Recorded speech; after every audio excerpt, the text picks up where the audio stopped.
ભરતી કૌભાંડ અને ડમીકાંડ ઉજાગર કરનારા આપ નેતા અને વિદ્યાર્થી નેતા યુવરાજસિંહ જાડેજા કે જે અવારનવાર પુરાવાઓ સાથે એવા કૌભાંડો બહાર લાવે છે જ્યાં પહોંચવાનું સરકારને હોય છે, પોલીસ તંત્રને હોય છે, પણ કદાચ ઉપરી ઓર્ડરના કારણે પહોંચી નથી શકતી। ત્યારે આજે અમદાવાદ ખાતે યુવરાજસિંહ જાડેજાએ એક પીડિત સાથે એક પ્રેસ કોન્ફરન્સ કરી હતી અને ભરતીની લાલચ આપીને લેભાગુ તત્વોએ પીડિતના પિતાને જીવન ટૂંકાવવા માટે મજબૂર કર્યા, જેનો ખુલાસો કર્યો, જેમાં ભાજપનો અગ્રણી પણ સામેલ છે। ત્યારે યુવરાજસિંહે આજે આ ઘટનાનો ઘટસ્ફોટ તો કરતા કર્યો, પણ શરમ જેને અડવી જોઈએ તેને અડી નહીં અને લાજવાની બદલે કર્યું ગાજવાનું કામ। શું છે સમગ્ર મામલો, વાત કરીશું આ વિડીયોમાં।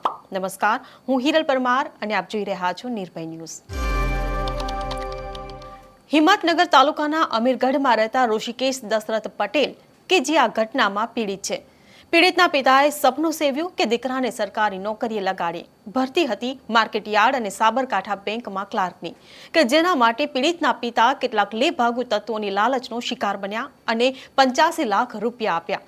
જે લોકોએ આ ભરતી માટે પૈસા લીધા તેમને નોકરી તો ન અપાવી, પણ પૈસા પણ પરત ન કર્યા। પૈસા પરત માંગતા પીડિતના પિતાને જાનથી મારી નાખવાની ધમકી આપવામાં આવી।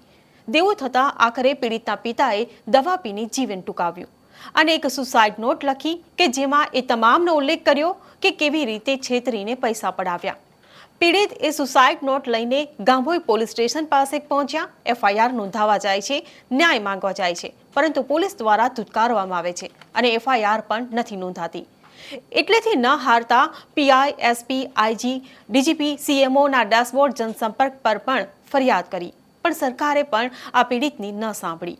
ત્યારે નિરાશા મળતા પીડિતે યુવરાજસિંહનો સંપર્ક કર્યો અને યુવરાજસિંહે પ્રેસ કોન્ફરન્સ મારફતે આ ઘટનાનો ઘટસ્ફોટ કર્યો।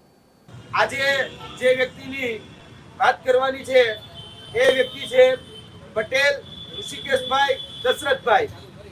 પટેલ ઋષિકેશભાઈ દશરથભાઈ મારી જમણે બેઠેલા છે। મૂળ વતન અમીરગઢ, તાલુકો હિંમતનગર અને જિલ્લો સાબરકાંઠા। આ જે વ્યક્તિ છે એ વ્યક્તિના પિતાશ્રીએ જે સાબર બેંક અને માર્કેટિંગ યાર્ડ છે એમાં ક્લાર્કની ભરતી કરવા માટે જે ત્યાંના જે સત્તાધીશો હતા, જે ઊંચા વગદાર વ્યક્તિઓ હતા, તેમને પૈસા આપેલા અને જોઈએ તો આ પૈસામાં રોકડ રકમ 75 લાખ જેટલી આપવામાં આવેલી અને આ રકમ છે એ 4 ઉમેદવારો માટે આપવામાં આવેલી હતી, જેમાંના એક પીડિત વ્યક્તિ જે છે ઋષિકેશભાઈ દશરથભાઈ। તો ખાસ કરીને જે અરજીઓ તેમને પહેલી વહેલી અરજી એ ગાંભોઈ પોલીસ સ્ટેશન હિંમતનગર ખાતે છે, ત્યાં PSI ને સંબોધી અને પોતાની અરજી આપી હતી। આ જે વ્યક્તિ છે એમના પિતાશ્રી એટલે કે દશરથભાઈ જે દેણું થઈ ગયું અને જેની પાસેથી એને વ્યાજમાં કે બીજી રીતે ઊંચી પાછીના પૈસા લીધા હતા, એ પૈસા ચૂકવી ન શક્યા અને એ આઘાત એ સહન ન કરી શક્યા, કેમ કે જે લોકોએ એમને ભરતી કરવાનો વાયદો, વચન અને લોભ લાલચ કે પ્રલોભનો આપેલા, તે લોકોએ એમાં સીધા જ હાથ ઊંચા કરી લીધા અને એમને નોકરી ન આપી, બીજા લોકોને પૈસા દઈને એમાં સેટ કર્યા। ત્યારે આ પ્રેસ કોન્ફરન્સમાં ઘટસ્ફોટ થયો કે આ લેભાગુ તત્વોમાં મુકેશ રામચંદ પટેલ કે જે ફાઇનાન્સ સાથે જોડાયેલા છે, સુધીર દશરથ પટેલ કે જેઓ કોટન માર્કેટમાં ચેરમેન છે અને મુકેશ રેવાભાઈ પટેલ કે જે સાબરકાંઠા બેંકના મહિલા ચેરમેનના પતિ છે અને ભાજપના અગ્રણી છે। ત્યારે ભાજપના કોઈ નેતા કે કાર્યકર્તાની કોઈ કાંડમાં સંડોવણી હોય ને તેના પર કાયદાનો સકંજો ક્યાંથી કસાય તેવો યુવરાજસિંહનો આરોપ છે। ત્યારે આજરોજ ભાજપના પ્રવક્તા અને આરોગ્ય મંત્રી ઋષિકેશ પટેલની એક પ્રેસ કોન્ફરન્સ યોજાઈ અને એક પત્રકાર દ્વારા તેમને આ ઘટનાને લઈને સવાલ કરવામાં આવ્યો। તેમણે ભાજપના નેતાને છાજે તેવું જ વર્તન ઋષિકેશ પટેલે કર્યું, એટલે કે લાજવાની બદલે ગાજવાનું કામ કર્યું અને યુવરાજસિંહનો ભૂતકાળ યાદ અપાવીને આ ઘટનાથી હાથ ખંખેરવાનો પ્રયત્ન કર્યો। તેમણે શું કહ્યું તે સાંભળો। ભાજપના જ નેતા છે મુકેશભાઈ પટેલ, 75 લાખ રૂપિયા લીધા, ફરિયાદ પોલીસ લેતી નથી અને વ્યક્તિએ સુસાઇડ કરવું પડ્યું છે। યુવરાજસિંહનો તો ઇતિહાસ આપને પણ ખબર છે કે કેવી રીતે ભૂતકાળની અંદર આ આક્ષેપો કરવા અને સાથે બીજા પ્રકારની માલ પ્રેક્ટિસ કરવી, આ આપણે સૌએ જોયું છે. એને કરેલા આક્ષેપ અથવા તો નામજોગ કરેલા છે, સરકારે ચોક્કસ સંજ્ઞાનમાં લીધું છે અને એ તપાસ પણ કરશે. પરંતુ એ તપાસ ફરિયાદ નથી લીધી કહેવું એવું ખોટું છે, પરંતુ ફરિયાદ નામ આવતાની સાથે જે પણ કોઈ નામ આવ્યા છે ઇન્ટરનલ તપાસ પણ ચાલુ કરી છે અને યોગ્ય લાગશે તો ફરિયાદ. એ સાહેબ સવાલ એ છે કે સહકારી ક્ષેત્રની અંદર જે પણ ભરતી પ્રક્રિયા ચાલે છે, સૌ જાણે છે કે કોઈ પ્રકારની કોઈ નિયમ નથી કે કઈ રીતે કેન્ડિડેટને લેવા.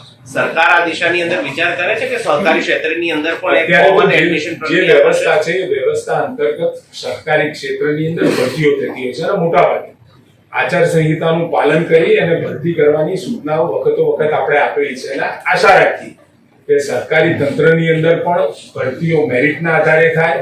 પરંતુ તમે જે ધ્યાન દોરી રહ્યા છો ચોક્કસ, તો આ ભરતીઓ માટે ચાહે સરકારી બેંક હોય, સરકારી ડેરી હોય કે સરકારી અન્ય કોઈ ક્ષેત્ર હોય, તો એમાં કેટેગરી વાઇઝ અથવા તો જે પણ પ્રકારની યોગ્યતા અથવા તો ત્યાં આગળ જે એનું સિલેક્શન માટેની જે જગ્યા છે એ જગ્યા માટે કેવી રીતે ભરતી કરવી એ આમ તો લગભગ નક્કી છે.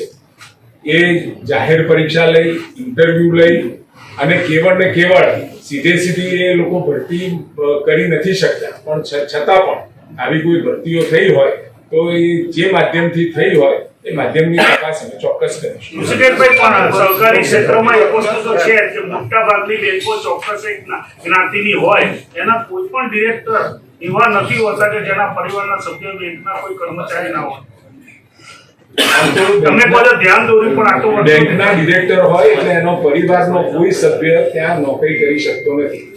22 જુલાઈના રોજ આ પીડિતના પિતાએ જીવન ટૂંકાવ્યું હતું અને ત્યારથી લઈને આજ દિન સુધી તે માત્ર એક FIR નોંધાવવા માટે તરફડિયા મારી રહ્યો છે. સરકાર સુધી આ વાત પહોંચાડવાનો યુવરાજસિંહે પ્રયત્ન કર્યો, પણ સરકાર છે કે જે હજી પણ ન્યાયિક પગલાં લેવા માટે આગળ નથી વધી, જેનું ક્યાંક ને ક્યાંક કારણ આ ઘટનામાં ભાજપ નેતાની સંડોવણી હોવાનું હોઈ શકે છે. ત્યારે આ ઘટનાને લઈને તમારું શું માનવું છે તે અમને કમેન્ટ બોક્સમાં લખીને ચોક્કસથી જણાવશો. અને જો વિડીયો પસંદ આવ્યો હોય તો વિડીયોને લાઇક, શેર અને અમારી ચેનલ નિર્ભય ન્યૂઝને સબસ્ક્રાઇબ કરવાનું ભૂલશો નહીં. આભાર.